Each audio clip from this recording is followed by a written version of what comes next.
جی فضل شیخ. بسم الله الرحمن الرحيم. الحمد لله رب العالمين، والصلاة والسلام على نبينا وإمامنا محمد وعلى آله وصحبه أجمعين. أما بعد، فسخ الحج إلى العمرہ کے تحت چوتھی حدیث جہاں آ کر ہم کل ٹھہرے تھے درس میں، وہ حدیث آپ کے سامنے ہے. اور پھر اسی باب میں رمی جمرہ عقبہ کا ذکر کیا ہے مؤلف نے. پھر بقیہ جمرات کا ذکر کیا ہے، اور اس کے بعد یوم النحر اور طواف افاضہ اور طواف وداع کا ذکر کرتے ہوئے ایک باب انہوں نے عقید میں قائم کیا ہے، جس میں دو حدیثیں ہیں کہ محرم شخص حلال کی طرف سے کیے گئے شکار کو یا شکار کا گوشت کھا سکتا ہے کہ نہیں. تو یہ تمام چیزیں آئیں گی آج کے درس میں انشاءاللہ. تو ہم بسم اللہ شروع کرتے ہیں. عروہ بن زبیر سے روایت ہے، قال سئل اسامہ بن زید، فرمایا کہ اسامہ ابن زید سے سوال کیا گیا، ذرا حالے کہ میں وہاں بیٹھا ہوا تھا. کیف کان رسول اللہ صلی اللہ علیہ وسلم یسیر حین دفع، رسول اللہ صلی اللہ علیہ وسلم کا سیر کیسا تھا، آپ کی چال کیسی تھی، آپ کی رفتار کیسی تھی جب آپ نکلے عرفہ سے مزدلفہ کے لیے. تو اسامہ بن زید نے فرمایا کہ کان یسیر العنق، آپ درمیانی چال اٹھنی پر چل رہے تھے. نہ اٹھنی بہت سست روی سے چل رہی تھی اور نہ بہت تیز تھی. اس کی لگام کو آپ نے سخت طریقے سے اپنی طرف کھینچ رکھا تھا کیونکہ وہ بہت تیز اٹھتی تھی. فَإِذَا وَجَدَ فَجْوَةً، جب آپ گیپ پاتے، آگے فراغ ہوتا، آدمی نہیں ہوتا، جگہ کھلی ہوتی، تو پھر نصا تھوڑا تیز کرتے. اور یہ کہتے ہوئے چلتے کہ لوگ سکون و وقار کے ساتھ چلیں. لَيْسَ مِنَ الْبِرِّ الْإِيذَاءُ فِي السَّيْرِ، چلنے میں، عرفہ سے مزدلفہ آنے میں جو ایک آدمی کا سیلاب چل رہا ہوتا ہے، اس میں بھاگ دوڑ کرنا، ایک دوسرے کے بدن پر گرنا اور اسی طریقے سے طیش اور خفت کا مظاہرہ کرنا، بھاگم بھاگ کرنا، ایک دوسرے پر سبقت لے جانا، گاڑیوں کو ایک دوسرے سے آگے بڑھا دینا، کیوں سے ہٹ کر کے گاڑی کو ٹیک اوورٹیک کرنا، اس طرح کی جو کیفیت ہوتی ہے یہ توازن کے خلاف ہے اور سکینت اور وقار کے خلاف. تو حضرت اسامہ بن زید رضی اللہ عنہ نبی کریم صلی اللہ علیہ وسلم کے ردیف تھے. سواری پر، اونٹنی پر بیٹھنے والے، سوار کے پیچھے بیٹھنے والے کو ردیف کہتے ہیں. جب آپ عرفہ سے چلے سورج ڈوبنے کے بعد بغیر مغرب پڑھے ہوئے تو چلے، تو اس وقت جو آپ کی رفتار تھی اس کو یہ کہہ رہے ہیں کہ بالکل درمیانی رفتار تھی، نہ بہت تیز تھے نہ بہت سست. اونٹنی پر آپ تھے اور اونٹنی درمیانہ چال چل رہی تھی. لیکن جب آگے کوئی نہیں ملتا، جگہ خالی ہوتی، گیپ ہوتا، تو اس میں اونٹنی کے لگام کو تھوڑا ڈھیلی کر دیتے، بس وہ اونٹنی تیز تیز نکل جاتی. پھر جب بھیڑ آتی تو پھر اونٹنی کے لگام کو آپ اس قدر کھینچتے کہ اس کی گردن کجاوے کی لکڑی میں لگتی تھی. اور کہتے تھے لوگ علیکم السکینہ والوقار، علیکم السکینہ والوقار. نیکی نہیں ہے کہ چلنے میں ایک دوسرے پر سبقت لے جاؤ اور بھاگم بھاگ کرو، اطمینان سے چلو. تو یہ کیفیت ہے نبی صلی اللہ علیہ وسلم کے چلنے کی، رفتار کی، اٹھنے کی آپ کی رفتار کی. اور اس کی گواہی دے رہے ہیں کون؟ اسامہ بن زید رضی اللہ عنہ، جو آپ کے ساتھ آپ کی سواری پر پیچھے بیٹھے. اسی درمیان میں آپ ایک مقام پر گھاٹی میں اترے پیشاب کے لیے، آپ نے پیشاب کیا، ہلکا وضو کیا، یعنی ایک مرتبہ اعضاء کو دھویا. اور حضرت اسامہ نے یاد بھی دلایا، یا رسول اللہ، نماز یعنی مغرب کی نماز، کہیں یہ سمجھ کر کہ ہو سکتا ہے کہ بدھ ہو رہی ہو. ان کو نہیں معلوم تھا کہ جمع تاخیر ہونی ہے. عشاء کے وقت میں مزدلفہ پہنچ کر کے پہلے مغرب پھر اس کے بعد عشاء پڑھی جائے گی، تو اسی لیے انہوں نے یاد دلایا۔ تو آپ نے کہا الصلاۃ امامک، نماز تمہارے آگے، یعنی مزدلفہ پہنچ کر۔ بہرحال آپ وہاں پہنچے اور جمع بین صلاتین، جمع تاخیر کے ساتھ ہوا، یا کیا آپ نے۔ تو اس میں عرفہ سے مزدلفہ میں جو بھیڑ چلتی ہے، اس کو چاہیے کہ وہ لوگوں کا خیال رکھیں اور ایک دوسرے پر گرنے کی اور ایک دوسرے کو دھیگا مشتی کرنے کی اور دھکا مکی کرنے کی ضرورت نہیں ہے، اور ایک دوسرے سے سبقت لے جانے کی ضرورت نہیں ہے۔ اطمینان کے ساتھ چلنا چاہیے تاکہ لوگوں کو پریشانی ہو۔ چلیے مزدلفہ آگے رات گزارا، رات گزارنے کے بعد پھر وہ تفصیل آئے گی، فجر کی نماز پڑھتے تھے، ذکر دعا میں مشغول ہوتے تھے۔ اب جب راستہ صاف ہو جاتا، دکھنے لگتا، تو سورج کے نکلنے سے پہلے وہاں سے نکلتے کہاں؟ مینا کے لیے۔ مینا سے چلے تھے، عرفات گئے، دن گزارا 9 تاریخ کا، رات 10 کی گزاری مزدلفہ میں، اور پھر وہاں سے صبح کر کے یعنی 10 کی صبح فجر کی نماز کے بعد ذکر دعا کے بعد جب راستہ دکھنے لگتا تو آپ تشریف لے جاتے مینا۔ اور سب سے آخری جو پلر ہے، جس کو جمرۃ الکبریٰ کہتے ہیں، جمرہ کہتے ہیں پلر کو، جمرہ اولا مسجد خیف سے قریب ہے، اور اس کے بعد جمرہ وسطیٰ بیچ کا پلر، اور اس کے بعد جمرہ کبریٰ، اسی کو جمرۃ العقبہ بھی کہتے ہیں، کیونکہ وہی گھاٹی تھی جس میں آپ نے مدینہ کے مسلمانوں سے ملاقات کی تھی اور اسلام پیش کیا تھا، اور یہ ہجرت کا معاہدہ کیا تھا ان کے حق پر، یا انہوں نے آپ کو اپنے یہاں آنے کی دعوت دی تھی، جو بھی تعبیر ہو۔ تو اب وہ گھاٹی نہیں رہی، غالباً 1377 میں حکومت نے مینا کی کشادگی کے لیے اور راستے کو کشادہ کرنے کے لیے اس گھاٹی کو ختم کر دیا۔ تو وہ بالکل آخر میں وہاں 7 کنکری لگائی، تلبیہ رک گیا، بند کر دیا، ختم، اور وہاں سے اللہ کو کہا کے 7 کنکری لگائی، پھر بغیر دعا مانگے ہوئے آپ آئے اور مرحل میں آپ نے اپنے جانور کو ذبح کیا۔ وہ تفصیل اپنی جگہ۔ اب جو سامنے ہماری حدیث ہے وہ عبداللہ بن عمر رضی اللہ عنہ کی حدیث ہے کہ نبی صلی اللہ علیہ وسلم حجۃ الوداع میں ٹھہرے، یعنی 10 تاریخ کو مینا میں جب کنکری مار لی، اس کے بعد اونٹ پر تھے، لوگ آپ سے آ رہے تھے، سوالات کر رہے تھے۔ اب اس دن جو 10ویں کی تاریخ ہے، 10ویں تاریخ یوم النحر جس کو کہتے ہیں، 10 ذی الحجہ، وہ یوم النحر کے نام سے مشہور ہے، اور اسی کو یوم الحج الاکبر کہا گیا۔ وَأَذَانٌ مِّنَ اللَّهِ وَرَسُولِهِ إِلَى النَّاسِ يَوْمَ الحج الاکبر، یعنی یوم النحر، کیونکہ حج کے بڑے بڑے کام، 4 کام اس دن انجام پاتے ہیں۔ پہلا کام ہے جمرہ عقبہ کو 7 کنکری لگانا، جیسا کہ آپ نے ابھی سماعت کیا۔ دوسرا کام ہے جانور ذبح کرنا۔ تیسرا کام یہ ہے ذبح کرنے کے بعد بال اتروانا، سر کا بال مڈوانا یا چھوٹا کرانا، مڈوانا افضل ہے۔ اور چوتھا کام یہ ہے کہ نہا دھو کر کے، صاف ستھرا ہو کر، خوشبو لگا کر، اچھا کپڑا پہن کر کے کعبہ کا طواف افاضہ کرنا، جس کو طواف زیارت، یہ 4 کام ہے۔ تو حج کے چونکہ 4 کام اس دن انجام پاتے ہیں، اس لیے اس کو یوم الحج اکبر کہا گیا، حج کا بڑا دن۔ کچھ بے وقوف یہ سمجھتے ہیں کہ جس سال عرفہ جمعہ کے دن پڑے وہ اس دن وہ سال حج اکبر ہوتا ہے۔ نہیں، ایسی بات نہیں ہے۔ 10ویں تاریخ کو یوم الحج اکبر کہا گیا، یا پھر یہ کہہ لیجیے کہ عمرہ حج اصغر ہے تو حج اکبر ہے، ورنہ یہ نہیں کہ اگر عرفہ کا دن 9ویں تاریخ جمعہ کے دن پڑے تو وہ حج الاکبر ہے، جیسا کہ عوام میں مشہور ہے۔ یہ بات صحیح نہیں۔ عبداللہ بن عمر رضی اللہ عنہ کہتے ہیں کہ رسول اللہ صلی اللہ علیہ وسلم حجۃ الوداع میں اپنی اونٹنی پر کھڑے ہوئے ہیں، کھڑے ہیں، یعنی اونٹنی کھڑی ہے، آپ بیٹھے ہوئے ہیں۔ اونٹ پر کھڑے ہونے کا مطلب کہ اونٹ کھڑا ہوا ہے، آپ اس پر بیٹھ کے ہیں، اور لوگ آپ سے آ رہے ہیں اور سوال کر رہے ہیں۔ یہ ترتیب وار کام آپ کو میں نے بتایا، رمی جمرہ عقبہ، پھر نہر یا ذبح، اور اس کے بعد بال کا حلق یا تقصیر، اور پھر کعبہ کا طواف۔ یہ 4 کام اسی ترتیب سے افضل ہے، اور نبی صلی اللہ علیہ وسلم نے اسی ترتیب سے ادا کیا ہے، اور آپ نے فرمایا خذوا عنی مناسککم، حج کے طریقے مجھ سے سیکھ لو، یقیناً یہ افضل ہے۔ لیکن مختلف لوگوں نے مختلف سوال کیا، رسول اللہ میں نے کعبہ کا طواف پہلے کر لیا، رمی کرنے سے پہلے کر لیا، کسی نے کہا یا رسول اللہ ہم نے بال مڈوا لیا جانور ذبح کرنے سے پہلے، کسی نے کہا یا رسول اللہ ہم نے قربانی کر لی رمی کرنے سے پہلے۔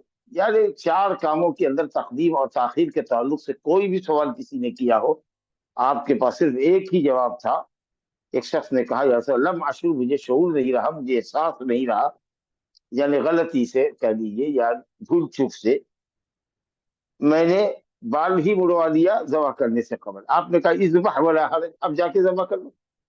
بال تم نے مڑوا لیا، ترتیب میں ہونا چاہیے کہ پہلے جانور ذبح کرتے یا نہر کرتے ان کو، اس کے بعد بال مڑواتے. تقدیم تاخیر ہو گئی، کوئی حرج نہیں، فل اب جا کے کر لو، ولا حرج، جا کے ذبح کرو، کوئی حرج نہیں ہے. دوسرا شخص آیا، اس نے کہا رسول اللہ مجھے شعور نہیں رہا، میں نے رمی جمرہ عقبہ کرنے سے پہلے، ایک ہی پلر کو وہاں کنکری لگائی جاتی ہے 10 تاریخ کو، اس کو کنکری لگانے سے پہلے ہی میں نے نہر کر لیا. آپ نے کہا اب جا کے کر لو، اب جا کے کنکری مار لو، کوئی حرج نہیں ہے. فما سئل یومئذ عن شیء قدم ولا اخر، اس دن کسی بھی کام کی تقدیم اور تاخیر کے تعلق سے آپ سے سوال نہیں کیا گیا، مگر آپ کا ایک ہی جواب تھا کہ افعل ولا حرج، اب کر لو، کوئی حرج نہیں. تو یہ تو سمجھ میں آیا کہ اگر کوئی بھول چوک سے ایسا کرتا ہے، جہالت کی بنیاد پر کرتا ہے، لاشعوری میں کرتا ہے، نسیان میں کرتا ہے، تب تو ٹھیک ہے.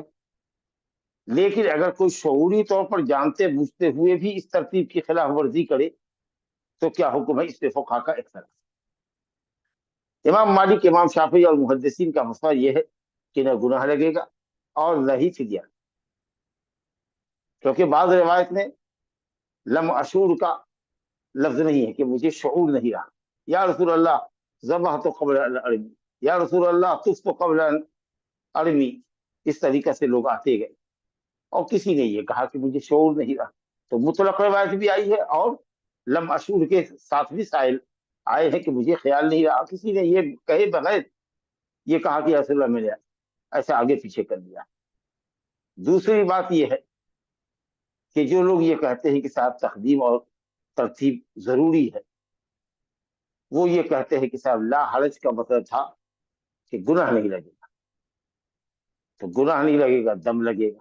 دم کیوں لگے گا؟ کیا دم کی حدیث ہے؟ نبی صلی اللہ علیہ وسلم نے دم واجب کیا ہے.